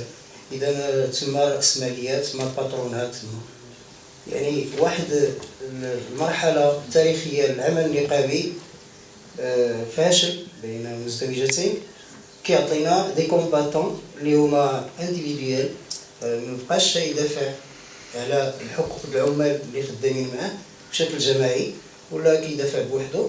واكثر من هذا كيرجع في الاخر وكيتهكم على صاحبو اللي بحالو، اللي واحد النهار يدخل ضربه حتى هو. وتحيه، انا كنت كنتسنى ان يكون شي تعطينا ماشي هادشي خصو يكون، ولكن شي كيبان لي انايا يمشي في شي طريق على الله يبان البحر، ولا شي حاجه ما عرفتش شنو، بدل ما ياكل ديك الدقه الاخريه. وتحيه. شكرا على هذه القراءه، شكرا على هذه القراءه. من بعد سي فري كو مثلا، ولو انه انا كنكتب زعما غير واحد الوقت كنقول نرجعوا لله وصافي، ولكن انا فاش كنكتب مثلا نقول لك فولوبيليس لا فيرسيون الاولى ديالو كان فيها 3 السوايع، 3 ساعات دي فيرسيون الاولى ما كنقولش مثلا لا دابا هذا مونتاج كامل شفناه زعما البروميير فيرسيون فيها 3 سوايع كيعجبني نديفلوبي لي بيرسوناج سكوندير انا كنت كنقول واحد الوقت باقي تنقول انا جو في دي فيلم ديموكراتيك c'est-à-dire je traite même les 1000 mois surtout في 1000 شهر même les petits personnages je leur donne كنعطيهم الحق انهم يتواجدوا في الفيلم بشكل قوي وبعد اختارات في 1000 شهر دايوغ كان بشكل واعي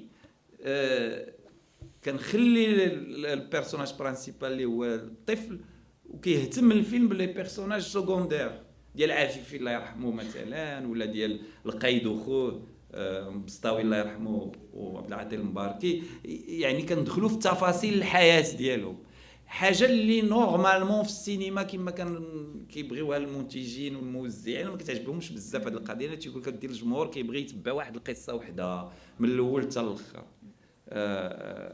انا ما كنعتقدش في هذا الشيء انه ممكن كيعجبني ان الفيلم ان المتفرج يختار داخل الفيلم ديالي يختار شنو يتبع الى اخره دونك سي فري كو البيرسوناج ديال الاب ممكن نسجو حولو بزاف نتاع الامور لينا وقصه يعني وحياه الى اخره في نهايه المطاف ولي كان كذلك مشروع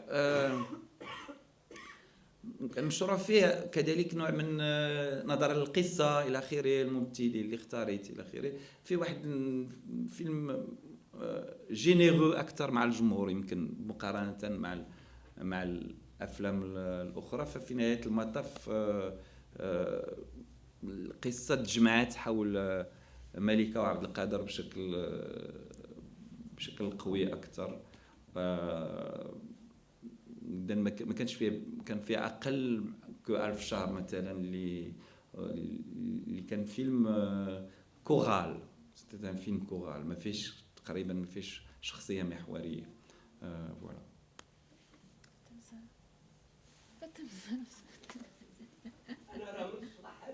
راه احنا طالعين عندك لا عيقت احنا طالعين On a parlé tout à l'heure des cadrages, des plans fixes, on a parlé du rapport aux images. Moi, ce qui me frappe dans vos films, c'est le rapport au corps des comédiens. Que ce soit dans 1000 mois, il y a un côté burlesque, on se tape un petit peu dessus, c'est assez comique. Dans What a Wonderful World, les scènes chorégraphiques avec le personnage de Kenza, la policière, qui vient gérer son rond-point, mais aussi dans le reste des films, et particulièrement Volubilis, où il y a le corps supplicié qui reçoit cette souffrance et cette violence, et de l'autre côté, le corps amoureux qui partage cette tendresse et qui invente une gestuelle particulière pour exprimer son affection et son désir. J'aimerais savoir en fait, pourquoi c'est important d'avoir cette dimension organique dans vos films, physique, corporelle.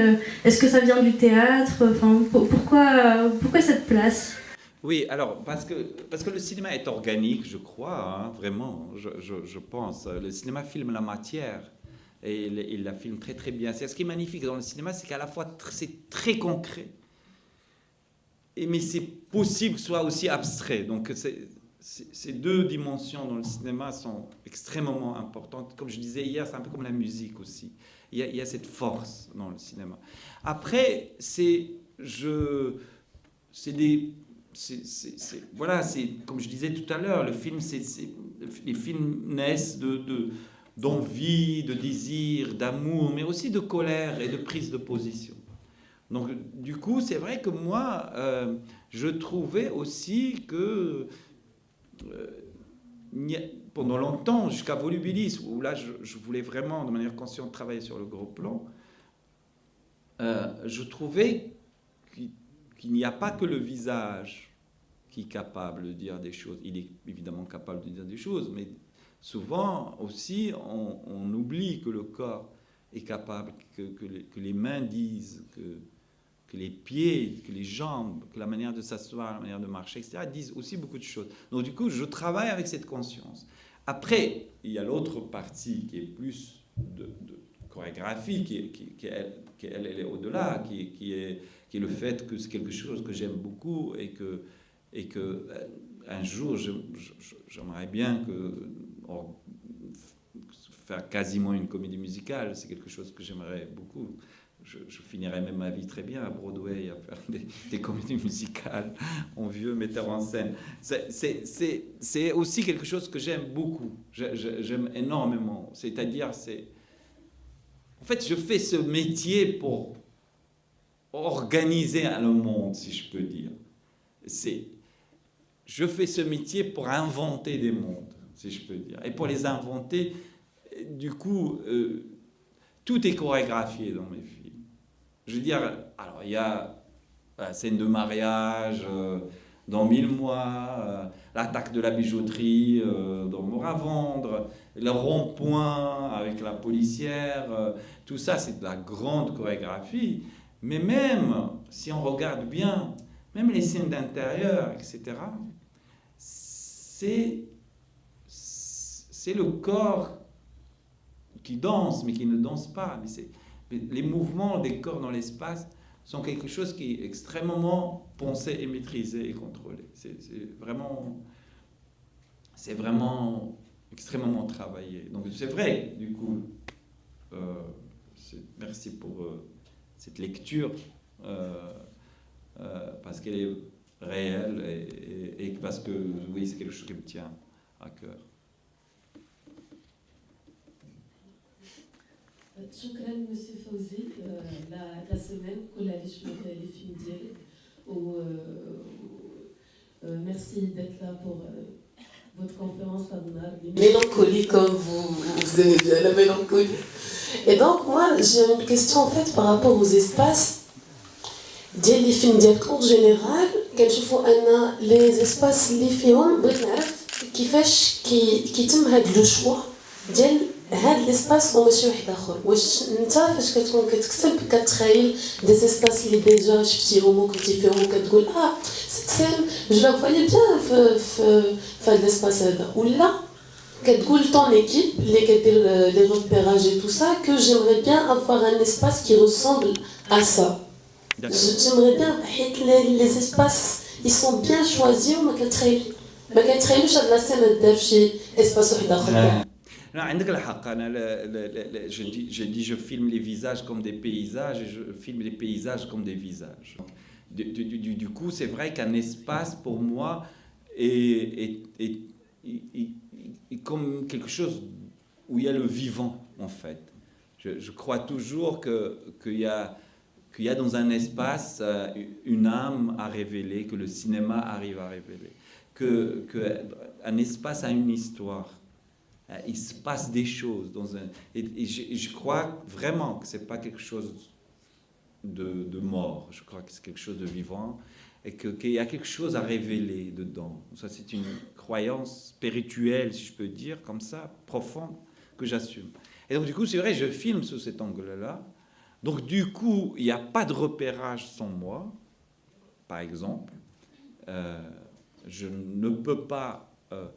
juste du coup choisir un décor sur une photo. Un décor, ça se vit. Donc il faut que je la arpente, il faut que je marche, il faut que je passe du temps, il faut que je vois ce que fait la lumière dedans, etc. Donc ça prend un peu plus de temps pour faire les films. Mais j'espère que du coup, ce que vous me dites me fait plaisir de dire on n'imagine pas un autre espace. Mais heureusement, et alors, la manière où c'est des espaces que je connais, donc j'écris, ou c'est des espaces que j'imagine, et là c'est vrai, il faut les chercher, il faut les trouver, et des fois c'est très compliqué. Comme par exemple la villa avec les vitres dans Volubilis, c'est vrai elle était écrite, et il fallait la trouver, et c'était très difficile de trouver cette ville. Et après, je l'ai trouvée, et je l'ai payée très cher. Voilà.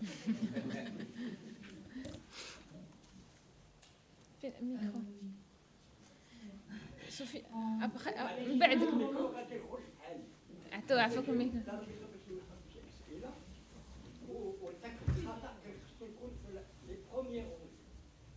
لا احنا طالعين صافي تفضل سي منير. لا تفضل هضر. Tout respect d'abord, je mets debout devant un homme de théâtre. J'ai quelques questions. غادي نهضر بالعربية أحسن لأن أنا في المغرب خصني نهضر بالعربية شوية. ماشي كنطيح من الناس اللي كيهضروا فرنساوي حاجة. أنا عندي تصورات. أولا أنت ساكنني. أفلاك من لو ديبيو حتى لهنا. Tu es un homme de théâtre, tu es venu de théâtre. وانتم ثلاثة الناس تبارك الله والله يطول عمركم اللي بقيتوا fidèles au théâtre. Vous êtes le premier, le deuxième ما كعرفوش. حتى واحد ما كعرفو. الجيلاني فرحاتي. C'est un homme qui fait du théâtre en France. conservatoire. وثالثهم واحد الفنان حميق عندنا في الرباط اسمه نبيل الحلو. هاد الناس بثلاثة جاو من المسرح. والمسرح سي لا كروند ايكول. راه أي مخرج سينمائي ذكرت السي فوزي أورسون ويلز من التياتر لا راديو قلب أمريكا وحده كتب عليهم قال لهم راه كان زلزال ما كان لا زلزال لا والو. بون لي جون كيجيو من المسرح كيشرفوا أنا نهضر على السينما المغربية ما نهضرش. خدمت مع دافيد لين لاغوس لاغابي درت مع فرانكو زيفيري اللي ما كيهمنيش تعلمت منهم تا هو راه تعلم منهم. مي علاش المخرج اللي كيجي من المسرح وكيطلق المسرح وكيتزوج بالسينما كيعطيه المسرح واحد العبقريه كي قالت السيده كيفاش كتختار الاماكن ديالك. بيان سور كتعمل الروبيراج ديالك كيكون التصور ديالك ولكن كتلقاهم. الوغ سؤالي واش انت غترجع للمسرح ولا غتبقى مزوج بالسينما؟ هذه الاولى وكنت قلتها لك في طنجه. ثانيا غادي نرجع بك بعيد. شنو هو أول فيلم شتيه وأنت عندك 12 سنة وطبعك إميرسي؟ أوكي شكرا منير. ألوغ المسرح بصح أنا كنت متفق معك. سي اون غروند ايكول متفق معك كتعلم فيها بعدا واحد الحاجة اللي مثلا حتى في مدارس السينما كاين الآن واحد تساؤل قوي داخل المدارس ديال السينما هو العلاقه بالممثل. يعني مثلا كيدوزوا الدراري 4 سنين في المدرسه ديال السينما كيضبطوا التقنيات فاش كيخرجوا يديروا الفيلم ما كيعرفوش شنو يقولوا للممثلين. والمشكله هو انه راه يمكن دير احسن بلان كاع في الدنيا الا ما كانش الممثل ديالك مزيان في البلان ديالك ما يمكن لك دير به والو.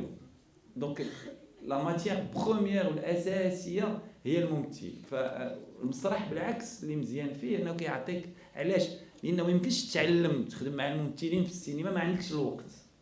كاينش الوقت فلوس في السينما.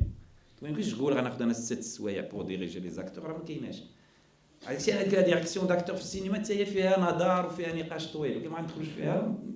المسرح كدير 3 شهور ديال لي ريبيتيسيون دونك عندك الوقت انك تخدم مع الممثلين وانك تفهم شنو هي الممثل وحتى لا توغني كذلك انك كتسافر مع الممثلين وكتحضر معهم الى اخره الى اخره. فهاد المساله انا كنتفق معاك فيها بزاف. في الرجوع للمسرح انا ماشي ما بغيتش نرجع للمسرح. انا في الصراحه عندي الرجوع للمسرح مرتبط بواحد الطموح شويه كبير. انا بغيت نخدم على شكسبير وخدمت عليه وخدينا 5 الاسابيع واشتغلنا 5 الاسابيع اللي ما كانتش كانت فقط ورشه عمل. ما كانش يعني باش نساليو اننا نقدموا فقط البحث داخل شكسبير مع ممثلين ومع دي دونسور ومع دي دونك فوالا. وكانت تجربه مزيانه بزاف. من بعد الانتاج ديالها بان لي تعقد شويه وانا ما غنكون معك صريح لاكبر حد ما كانش عندي بان لي بانه خصني نهز داكشي كامل انا وخصني ندوز واحد 6 شهور ولا 8 شهور نتاع البحث على الفينونسمون وداكشي وما كانش عندي الوقت وبصراحه ما دونك ما دارتش. دونك ماشي ما كايناش الرغبه ولكن خص مشكل كبير كاين في المسرح. يعني انك يلا كتبقى باش كتبدا تهضر على 12 13 14 ممثل كيولي مشكل كيفاش غتسافر بهم شويه الى اخره الى اخره. دونك فريمون كاين مشكل لوجيستيكي وحيت انا غنقولها عاوتاني انا ما السينما هي الاولى في الصراحه عاد جا المسرح وقلت انا في الاول فاش بديت قلت بدي السينما اما غتعطيها حياتك اما تعطيها اتساع ما كاينش اختيار السينما est une maîtresse exigeante donc c'est très compliqué c'est vraiment très compliqué donc du coup voilà donc du coup بالنسبه لي السينما والمسرح حتى هو عزيز عليا ولكن غادي السينما est une affaire existentielle بالنسبه ليا الفيلم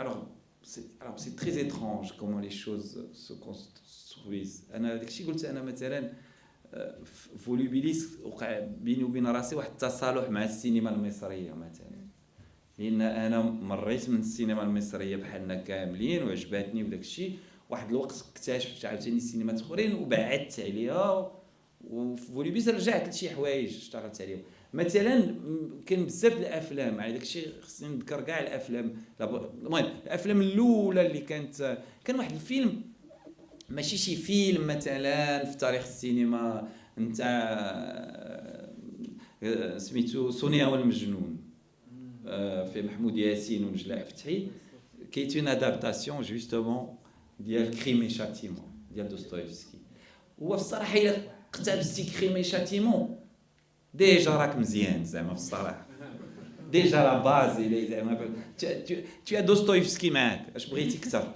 دونك دوكو هذاك الفيلم انا عجبني بزاف فاش كنت صغير بصراحه من بين الافلام من اللي بغيت نبدا به هو الاول نهضر عليه من بعد بصح الاكتشاف ديال الوالس وديال سيتيزن كاين عاقل عليه حتى هو بزاف من بعد كاين بزاف الافلام انا واحد الوقت بصراحه اسمح لي لا غترجعك ل 40 وي اكزاكتومون نو ميم سي بيان اوسي ولكن بالعاني بغيت نقول بانه بعض الخطرات اوسي هذاك الشيء انا مثلا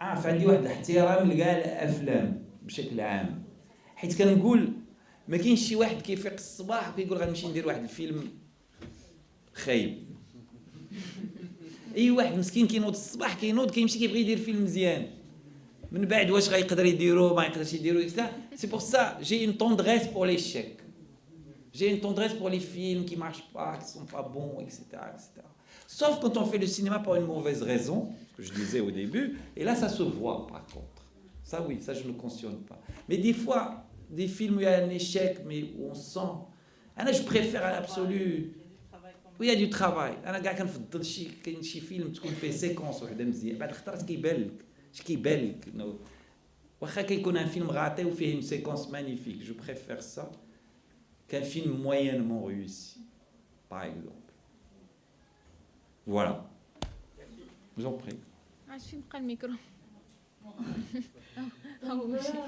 d'abord je vous remercie de votre présence parce que oui ça fait plaisir de vous avoir ici parmi nous. Moi j'ai une question par rapport au sujet traité dans vos films, ou bien tous les films marocains si on peut dire. Il y a toujours une sorte, je sais pas, la misère qui revient à chaque fois. Moi personnellement j'ai pas eu la chance d'assister à toutes les projections, mais pour ce qui est de Volubilis, on voit parfaitement les conditions de vie et tout. Et puis là je reviens à la question, on se dit, est-ce que la misère, ou bien le sujet de la misère est votre gain artistique, que ce soit pour vous ou bien tous les réalisateurs marocains? Ça d'un côté. D'un autre, on remarque des scènes d'absurde si on peut dire. Par exemple, dans la scène où vous étiez en train de gifler le personnage de Abqader, là on se demande est-ce que je sais pas, c'est une de vos caractéristiques de travailler sur l'absurde, ou qu'est-ce que vous voulez dire par ça? Donc voilà, c'est tout. D'accord. Oui, c'est vrai que dans le tournage, les techniciens ont appelé cette scène le festival des claques. Donc c'est vrai que c'est un peu étrange. Mais ça, c'est quelque chose, par exemple, que j'ai inventé, je dirais presque, j'ai inventé en tant qu'acteur. C'est quelque chose qui n'était pas dans le scénario. C'est quelque chose que j'ai fait, moi, comme ça, comme acteur, que j'ai donné au personnage. Il y a une espèce d'élégance dans la violence, quelque part. Donc c'était un peu ça. Après, comment vous dire, moi, c'est difficile, je ne peux pas parler au nom du cinéma marocain. Donc je ne parle que comme mon nom, mais je dirais pas, sincèrement, je rappellerai moi pas ça la misère, j'appellerai ce que je disais tout à l'heure. C'est vrai que moi je suis un peu plus ému, touché par les gens que la vie n'a pas gâté, si je peux dire. Donc du coup c'est vrai que dans mes films reviennent souvent aussi le fait, ce qu'on disait sur les losers, les perdants, etc. Oui, c'est vrai. Et je pense que je ferai toujours mes films.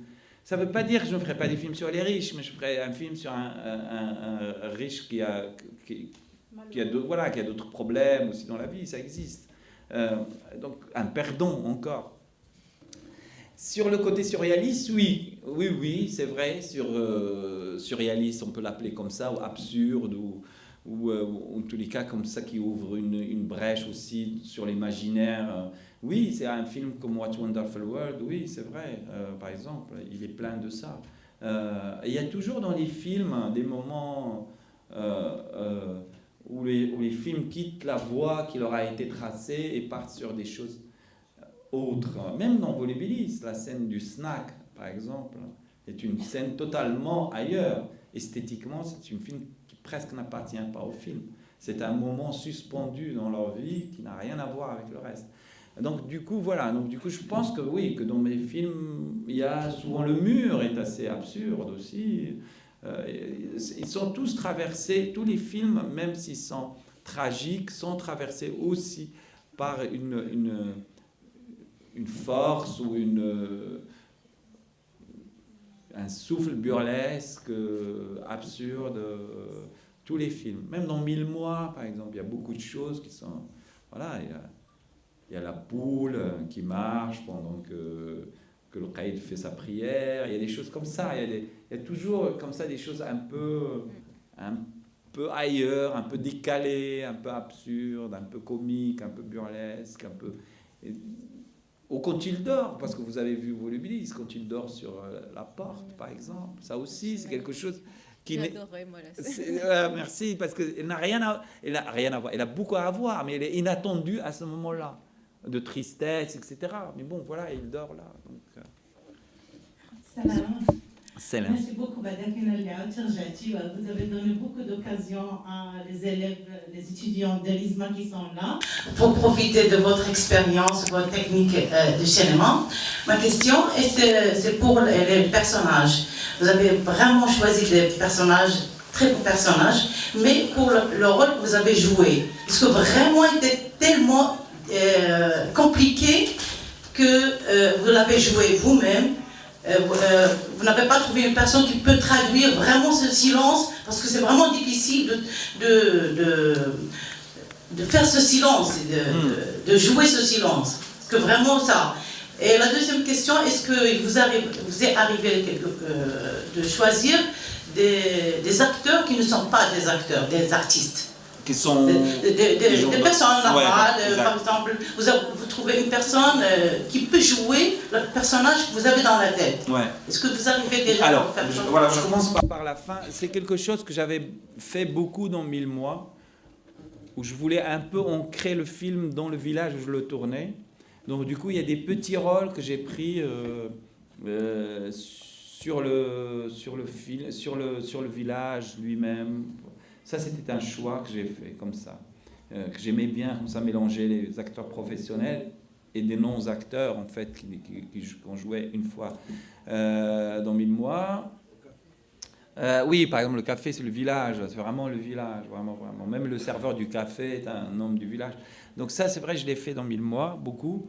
Après, profondément, je préfère avoir des acteurs parce que je sais aussi que on peut pousser jusqu'à un certain... les noms professionnels, mais avec les acteurs, on gagne d'autres choses aussi. il y a des noms professionnels qu'on peut prendre, mais qui peuvent faire un rôle dans leur vie, en fait, et qui correspond, pourquoi pas. Je le fais de temps en temps. Ou alors quand c'est des personnages d'un âge très jeune aussi. Quand c'est 16 ans, 17 ans, 18 ans, on ne peut pas aller dans une école de théâtre, il n'y a pas. Les gens sont encore au lycée. Là aussi, je vais chercher. Ou les enfants. Donc ça aussi, je vais chercher, et c'est un casting différent du casting avec les comédiens. Pour le rôle, sincèrement, pour le rôle... non, c'est pas question que je n'avais pas trouvé. C'est pas ça. C'est passé d'une manière un peu inattendue. J'avais quelqu'un, puis qui ne pouvait pas faire le rôle à un moment donné pour des raisons. On était proches, et puis j'ai des collaborateurs autour de moi qui travaillent depuis longtemps, qui m'ont dit, en fait, nous, on a toujours pensé que tu dois le faire, ce personnage, mais on n'a pas trop osé te le dire, parce que tu avais choisi quelqu'un. Mais maintenant, quand il n'y a pas quelqu'un, et que moi, même en passant beaucoup de noms d'acteurs, j'étais un peu pas très convaincu. Donc j'ai fini par le faire. Exactement, c'est vrai. Et que moi, j'aime bien faire ça de manière générale. C'est-à-dire de comment exprimer les choses avec peu de moyens, en fait. J'aime bien ça dans le jeu. Comment dire, comment exprimer, mais ne pas trop mettre, ne pas avoir trop de dialogue. Ça, j'aime bien le faire. Voilà. Si vous permettez, l'organisation nous interpelle par rapport au temps qui nous est dû maintenant. Je crois, 15 minutes. C'est un débat passionnant. 5. On l'a déjà dépassé, en fait. Moi, j'ai une double question. D'abord, sur la question de la censure. On remarque qu'il y a un transfert de la mission de censure de l'État à la société. Il y a des appels à censurer un certain nombre de films. Nous avons assisté ces 10 dernières années à des appels de certaines communautés à censurer un certain nombre de films. Des fois, l'État réagit, des fois pas. Et sur la question de l'autocensure, par rapport à la question de l'écriture et de la distribution, jusqu'à quelle mesure vous vous autocensurez dans votre écriture de film? Alors, je vais dire que peut-être aussi, encore une fois, de manière naïve, je ne sais pas, mais c'est vrai que je ne m'autocensure pas. Je ne me trouve pas dans l'idée de dire, bon voilà, ça je le ferai, ça je ne le ferai pas. Pour le moment, les sujets que j'avais envie de faire, les scènes que j'avais envie de filmer, je les ai faits. Et d'ailleurs, par exemple, Volubilis, même en Europe, j'ai eu des gens qui m'ont dit « Ah, mais la scène du snack, vous la filmez comme ça ?» parce qu'en fait, parce que vous ne pouvez pas filmer une scène. J'ai dit non, pas du tout. Cette scène de snack, c'est ce qui m'intéresse. C'est justement comment dans le manque, les gens arrivent à vivre une sensualité, à vivre un érotisme, à vivre leur amour, malgré tout. Et c'est ce qui m'intéresse, même cinématographiquement. Et que quand on m'aura vendu, il fallait filmer les corps, j'ai filmé les corps. Je ne me suis pas retenu de filmer le sein qui caresse le dos de l'homme, etc. Donc du coup, c'est vrai que je fais les choses comme ça, sans m'autocensurer. Après, je ne sais pas, peut-être qu'un jour, je ne sais pas, mais je n'ai pas vécu. Alors c'est peut-être un peu naïf, peut-être de ma part, je ne sais pas. Ça d'un côté. D'un autre côté, oui. Alors après, par exemple, moi c'est vrai, mes films n'ont pas été censurés. J'ai pas eu personnellement à vivre ce problème-là. Mais c'est dangereux que si la censure passe ailleurs. C'est vraiment dangereux, je veux dire, parce que du coup, c'est la porte ouverte à toutes les interprétations. On peut se retrouver avec des choses incontrôlées. C'est-à-dire que moi, il peut m'arriver que je rencontre des gens qui peuvent dire, ah oui, mais par exemple, qui peuvent dire que sur 1000 mois, le métier de l'instituteur, parce que par exemple, dans 1000 mois, l'instituteur, le matin, on lui emmène des choses à manger. J'ai eu des gens, instituteurs, qui m'ont dit « Ah, mais l'image de l'instituteur... » Mais bon, on sait tous que c'est vrai. On sait tous que dans les villages, on emmène un instituteur. Et puis, des fois aussi, ce que les gens ne comprennent pas, c'est pas les instituteurs, c'est un instituteur dans une histoire. Un film ne raconte pas, n'est pas représentatif d'un corps de métier, c'est un personnage. Alors, du coup, cet amalgame, si ce n'est pas l'État qui régule et qui gère ça, c'est un amalgame qui peut créer des problèmes, je veux dire, impossibles. Parce que tout le monde, je veux dire, moi, on peut dire que aussi dans Volubilis, quelqu'un qui conduit un taxi, qui peut venir me dire pourquoi tu as fait un chauffeur de taxi qui dit je ne parle pas à la femme. Et il aura même, quelque part, si on n'est pas un peu, si on ne reste pas raisonnable, il aura, lui, les raisons de dire. Mais je n'attaque pas, par exemple, les chauffeurs de taxi, pas du tout. Ça raconte un mec, alors il est chauffeur de taxi, il aurait pu être autre chose, il aurait pu être vendeur dans une épicerie, et que la femme lui dit donne-moi ça, il lui répond à l'homme. La scène aurait pu aussi fonctionner. Donc voilà, moi je pense qu'il vaudrait mieux rester encore une fois, ce qu'on disait tout à l'heure, dans des choses où une société qui fonctionne bien nous permet tous d'être au meilleur de nous-mêmes. Rapidement, une question, je pense, qui est super pratique. On terminera le débat tout à l'heure, mais par rapport aux jeunes qui veulent faire des films, et une question, je pense, qui peut prendre encore une heure, mais rapidement, quels sont les conseils qu'on peut donner aux jeunes pour la recherche de fonds, pour la production et sur la logique de distribution dans ce pays? Alors encore une fois, là je vais parler du côté positif aussi de l'avancement technologique. Aujourd'hui, quand même, ils n'ont pas le droit de dire qu'on ne peut pas. Moi, je me souviens, j'ai grandi à un moment donné où une caméra, c'était inaccessible. Donc moi, j'étais chez moi, je prenais l'appareil photo de la famille et je la mettais comme ça et je faisais mes plans tout seul. Il n'y avait même pas de traces qui restaient. C'était juste moi qui faisais ça. J'étais comme un fou, comme ça, dans les salons, couloirs, etc. À inventer des mouvements de caméra. Aujourd'hui, sincèrement, ça c'est le côté positif. Aujourd'hui, si on a une vraie envie de faire un court-métrage, un vrai désir de faire un court-métrage, on peut le faire. Ça ne coûte pas très très cher, donc on peut le faire. Il faut s'ingénier à trouver des histoires. Je pardonnerai juste à une seule catégorie.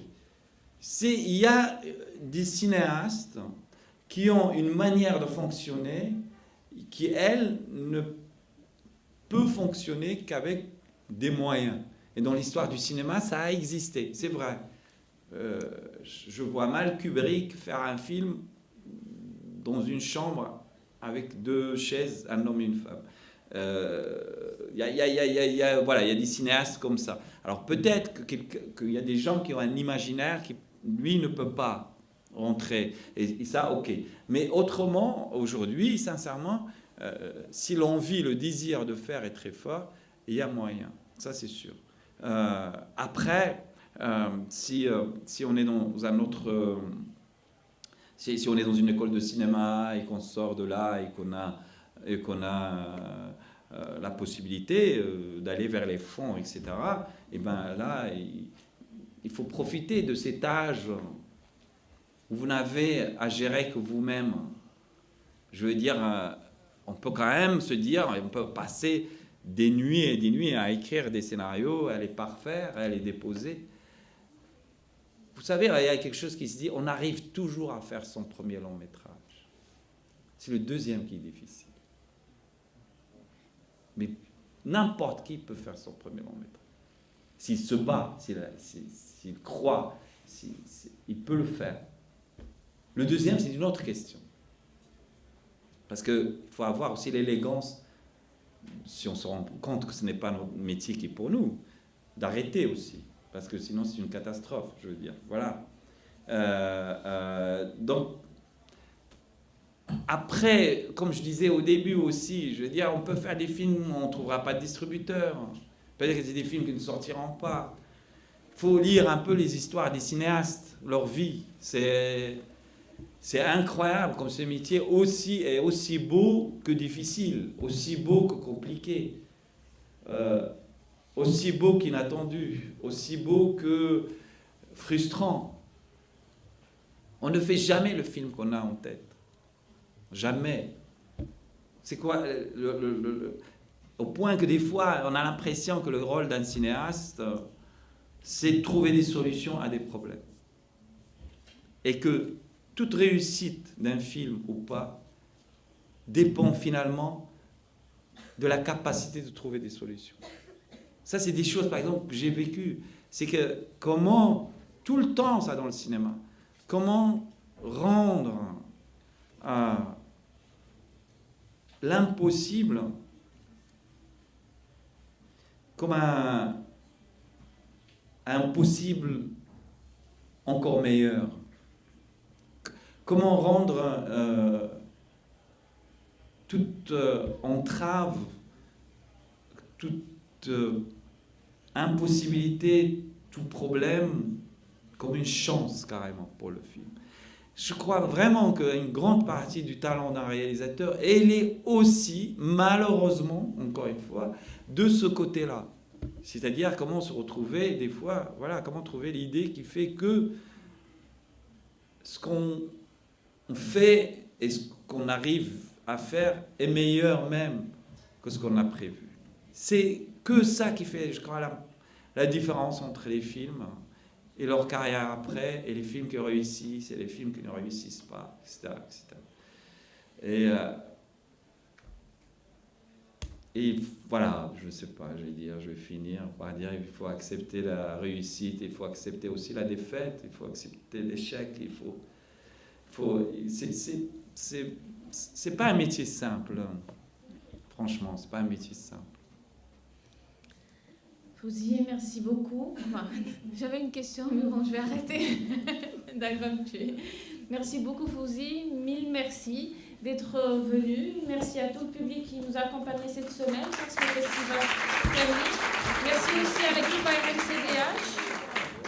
Tu voulais dire quelque chose? Oui, je voulais juste vous dire que je suis désolée, on aurait eu 10 heures, ça n'aurait pas été assez, mais pour des conditions de météo et qu'il y a le Conte des Nez qui va être joué en plein air, nous vous invitons à aller le voir. Et il commence maintenant, et on a vraiment 1 heure d'éclaircie. Et si on ratait ça, on allait juste pas avoir le spectacle qu'on veut vous offrir. Moi, j'aimerais dire aussi que tout l'enregistrement de la masterclass, vous le trouverez sur la chaîne YouTube de l'ARMCDH.